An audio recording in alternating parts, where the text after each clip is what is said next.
Hello दोस्तों, मैं हूँ रुबैया मलिक और आप लोग सुन रहे हैं इश्क में दर्द भी है।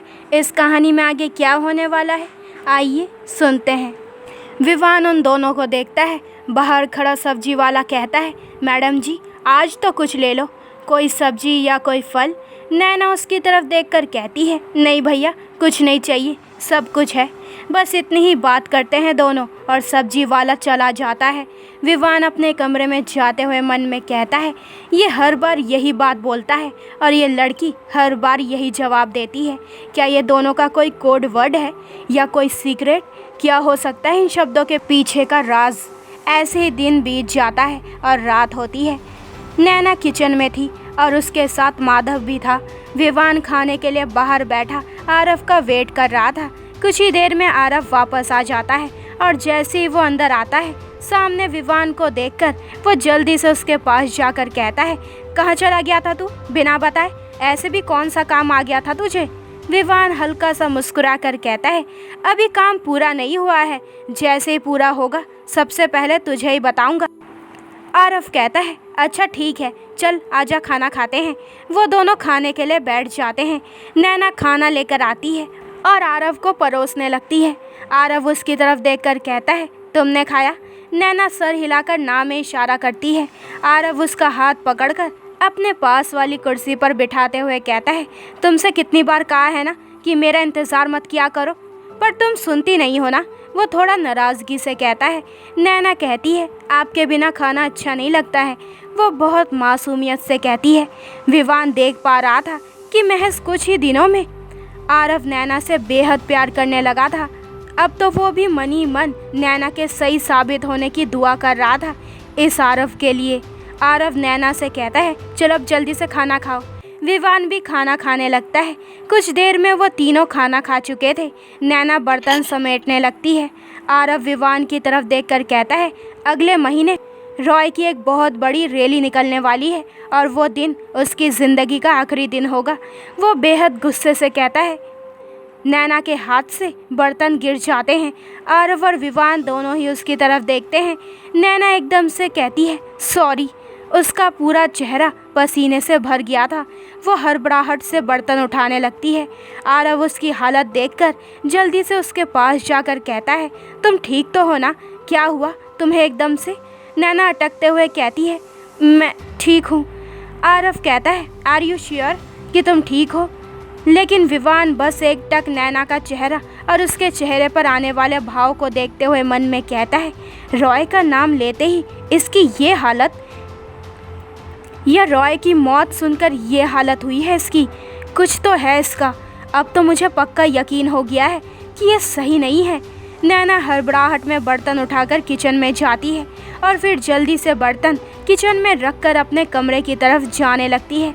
विवान नज़रों से उसका पीछा करता है। फिर आरव से कहता है, तू जा उसके पास जा, रॉय के बारे में हम बाद में बात करेंगे। ये कहकर विवान अपने कमरे में जाकर अपने खबरी को फ़ोन करता है। इधर नैना अपने कमरे में जाकर गेट बंद करके उससे टिककर लंबी लंबी सांसें लेती है। उसकी आंखों में आंसू आ जाते हैं। तभी आरव एकदम से उसके कमरे में आ जाता है। इधर नीचे विवान अपने खबरी से फ़ोन पर बात कर रहा था। विवान कहता है, हाँ एक काम की खबर है पर अधूरी है, लेकिन उसका पता मुझे कल ही चाहिए। खबरी कहता है, जी भाई बोलिए। विवान कहता है, तुमने नैना को किस एंगल में रखकर तलाशने की कोशिश की है? खबरी कहता है, भाई पहले तो पुलिस वालों में जाकर देखा पर वहाँ भी इसका कोई रिकॉर्ड नहीं। फिर मुजरिमों में देखा पर वहाँ भी कुछ हाथ नहीं लगा।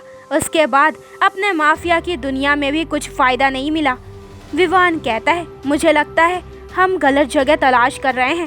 तो रॉय के साथ इसका कनेक्शन पता कर। मुझे स्ट्रॉन्ग फीलिंग आ रही है कि इसका कुछ तो कनेक्शन होगा रॉय से, कुछ भी। खबरी कहता है, जी भाई मैं अभी अपने आदमियों को काम पर लगाता हूँ, कल तक आपको कुछ ना कुछ तो पता करके बताता हूँ। विवान कहता है, जितना हो सके उतनी जल्दी। फ़ोन कट करने के बाद विवान कहता है, अब जाकर तुम्हारी कड़ी हाथ में आई है।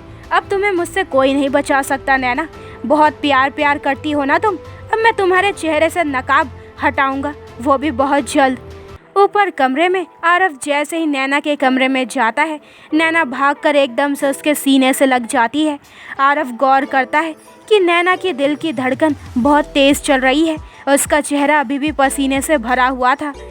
आरव बहुत प्यार से उसके बालों को सहलाते हुए कहता है, क्या हुआ तुम्हें? तुम्हारी तबीयत तो ठीक है ना?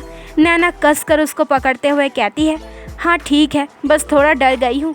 आरव भी उसको बाहों में भरते हुए कहता है, डर गई? पर क्यों? नैना खुद पर काबू पाती है और वैसे ही आरव के सीने से लगी कहती है, वो आपने बोला ना कि किसी की ज़िंदगी का आखिरी दिन होगा, तो कहीं आपको कुछ? वो अपनी बात पूरी नहीं कर पाती। आरव उसको अपने हाथों में भरकर कहता है, बस इतनी सी बात से तुम इतना डर गई? कुछ नहीं होगा मुझे। जब तुम्हारा साथ मेरे साथ है, तुम्हारा प्यार मेरे साथ है, तो बस अब मैं अपने मकसद से एक कदम दूर हूँ और उसके पूरा होते ही आरव सिर्फ तुम्हारा होगा, सिर्फ तुम्हारा। नैना उसकी आंखों में देखते हुए कहती है, सच्ची?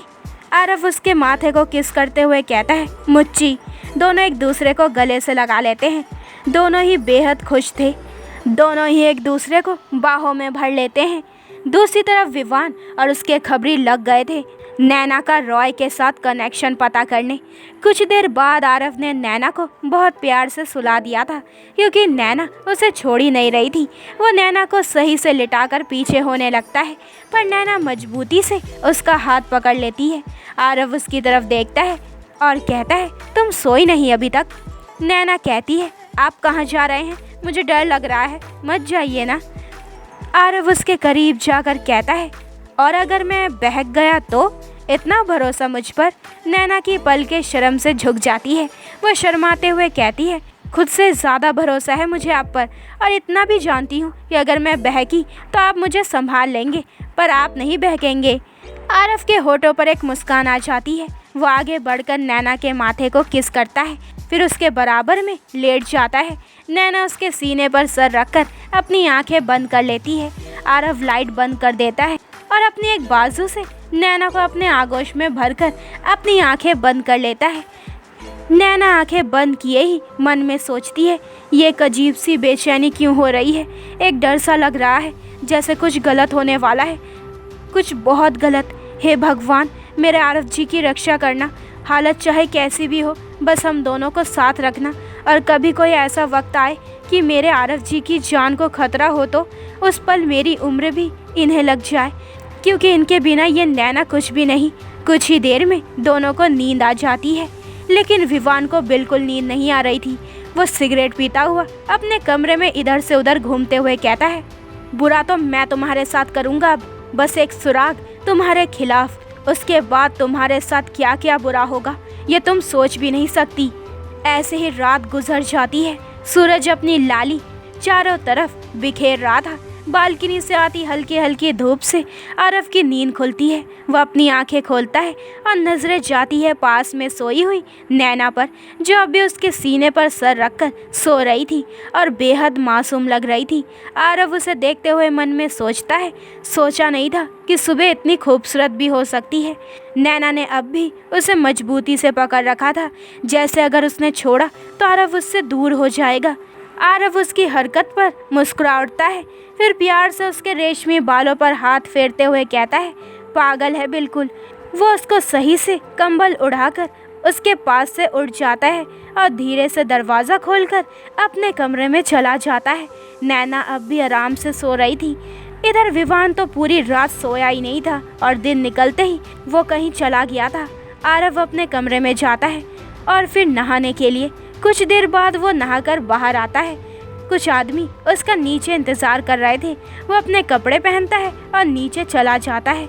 कुछ देर बाद नैना की आंख खुलती है। वो अपनी आंखें खोलती है और अपने पास आरव को ना पाकर वो कहती है, ये कहाँ चले गए? फिर नीचे गार्डन से आ रही कुछ आवाज़ें उसके कानों में पड़ती है और वो उठकर बालकनी में चली जाती है। वो देखती है आरव गार्डन में खड़ा कुछ लोगों से बात कर रहा था। उसकी पीठ नैना की तरफ थी। जिन लोगों से वो बात कर रहा था वो ठीक आरव के सामने खड़े थे। जैसे ही नैना बालकनी में जाती है, वो सब एक साथ अपनी नज़रें उठाकर ऊपर बालकनी की तरफ देखते हैं, पर नैना की नज़रें तो बस आरव पर ही जाती है। आरव बिना नैना की तरफ देखे ही अपना हाथ ऊपर करके उसको अंदर जाने का इशारा करता है। नैना भी तुरंत अंदर चली जाती है। वो सब लोग तुरंत अपनी नज़रें झुका लेते हैं क्योंकि उन्हें आरव के गुस्से का पता था। आरव एक नज़र सबकी तरफ देखता है, फिर गुस्से से कहता है, गेट आउट।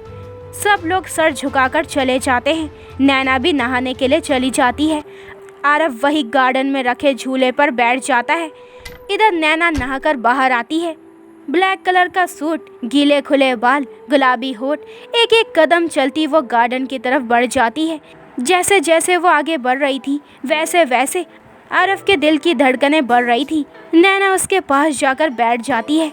माधव दोनों के लिए चाय लेकर आता है। दोनों चाय का कप उठा लेते हैं और फिर एक एक सिप लेकर अपना अपना चाय का कप एक दूसरे की तरफ बढ़ा देते हैं। दोनों के ही होठों पर मुस्कान आ जाती है। दोनों ही एक दूसरे की झूठी चाय पीने लगते हैं। अचानक से आसमान में बादल छा जाते हैं। ठंडी ठंडी हवाएं चलने लगती है। नैना कहती है, लगता है आज बारिश होगी। आरव उसकी तरफ देखकर कहता है, तुम्हें बारिश बहुत पसंद है ना? नैना अपनी पलकें झुकाते हुए कहती है, पहले पसंद नहीं थी, पर जब से आप मिले हैं तब से बहुत पसंद है, क्योंकि आपसे जब मैं पहली बार टकराई थी तो तब भी बारिश हो रही थी। आरव कहता है, जब तुम ऐसे पलकें झुकाते हुए बोलती हो तो कसम से और भी प्यार हो जाता है तुमसे। ये सुनते ही नैना के गाल गुलाबी हो जाते हैं। शर्म के मारे वो नजरें नहीं उठा पा रही थी और आरव को इस वक्त उस पर बहुत प्यार आ रहा था। दूसरी तरफ विवान गुस्से से घर वापस आ रहा था क्योंकि उसे नैना के खिलाफ कुछ नहीं मिला था और यही बात उसे खटक रही थी। बहुत कुछ चल रहा था उसके दिमाग में। तभी उसके फ़ोन पर उसके खबरी का फ़ोन आता है। विवान फ़ोन उठाकर कहता है, हाँ बोल। खबरी कहता है, भाई आप क्या वापस आ सकते हैं? विवान कहता है, क्यों, कुछ मिला है क्या? खबरी कहता है, भाई बात बहुत सीरियस है, मैं फ़ोन पर नहीं बता सकता, आप बस आ जाइए। विवान कहता है, ठीक है मैं आ रहा हूँ। फ़ोन कट करने के बाद वो वापस गाड़ी घुमा लेता है। एकदम से आसमान में बिजली चमकने लगती है और बारिश शुरू हो जाती है। बादलों की गड़गड़ाहट इतनी तेज़ थी कि डर के मारे नैना आरव से लिपट जाती है। उसके दिल की धड़कन बढ़ गई थी और सांसें तेज चल रही थी। आरव उसको अपनी बाहों में भरते हुए कहता है, क्या हुआ तुम्हें? नैना अपना चेहरा उठाकर उसकी तरफ देखती है और फिर बहुत मासूमियत से कहती है, आप हमेशा मेरे साथ रहोगे ना? आरव मुस्कुराकर उसके माथे को किस कर लेता है। दोनों वहीं बैठे एक दूसरे के बेहद करीब बारिश में भीग रहे थे। बारिश का पानी नैना के चेहरे पर मोतियों की तरह चमक रहा था और उसके वो कांपते होठ वो आरव को बेचैन कर रहे थे। वो नैना के होठों पर झुकने लगता है। नैना अपनी आंखें बंद कर लेती है। आरव बहुत प्यार से नैना के होठों को किस कर लेता है। नैना अपनी बाहें उसकी पीठ पर कस देती है। दोनों की ही बढ़ी हुई धड़कनें, बारिश में भीगा हुआ दोनों का बदन दोनों को ही मदहोश कर रहा था। आरव का पकड़ उस पर बढ़ता ही जा रहा था और नैना भी मदहोशी से अपनी बाहें उसकी पीठ पर कसती जा रही थी। एक बार फिर आरव नैना के होठों को अपने होठों में दबा लेता है और नैना भी उसका साथ देने लगती है। दोनों के बीच ज़रा सा भी फासला नहीं था। दोनों की बढ़ती नज़दीकियाँ दोनों को दीवाना बना रही थी। आसमान में फिर से बिजली चमकती है जिससे दोनों होश में आते हैं। नैना एकदम से आरव से दूर हो जाती है। वह नज़रें नहीं मिला पा रही थी आरव से। वो जल्दी से उठकर वहाँ से जाने लगती है पर आरव एकदम से उसका हाथ पकड़ लेता है। नैना कसकर अपनी आंखें बंद कर लेती है। आरव उसके करीब आता है और उसे अपनी गोद में उठा लेता है। नैना एक बार भी अपनी आंखें नहीं खोलती और अपना चेहरा आरव के सीने में छिपा लेती है। आरव उसे लेकर अपने कमरे की तरफ बढ़ जाता है। दूसरी तरफ विवान अपने खबरी के पास पहुंच गया था। वो अंदर जाते हुए कहता है, बोल इतनी जल्दी जल्दी में क्यों बुलाया? उसका खबरी बिना कुछ बोले अपना फ़ोन उसकी तरफ बढ़ा देता है जिसमें कोई वीडियो थी। तो दोस्तों ये वाला एपिसोड यहीं पे ख़त्म होता है। अगले एपिसोड में जानेंगे कि इस कहानी में आगे क्या होने वाला है। आखिर विवान ने उस वीडियो में क्या देख लिया था? क्या नैना का रॉय से कोई कनेक्शन है जो इन तीनों की ज़िंदगी को एकदम से बदल के रख देगा? तो आगे के एपिसोड और भी इंटरेस्टिंग होने वाले हैं, तो मेरे चैनल को जल्दी से सब्सक्राइब करें ताकि आपको मेरे न्यू एपिसोड के नोटिफिकेशन सबसे पहले मिल जाए। लाइक शेयर करें और कमेंट्स करके मुझे ज़रूर बताएं कि आप लोगों को ये स्टोरी कैसी लग रही है। अपना ख्याल रखें। बाय दोस्तों।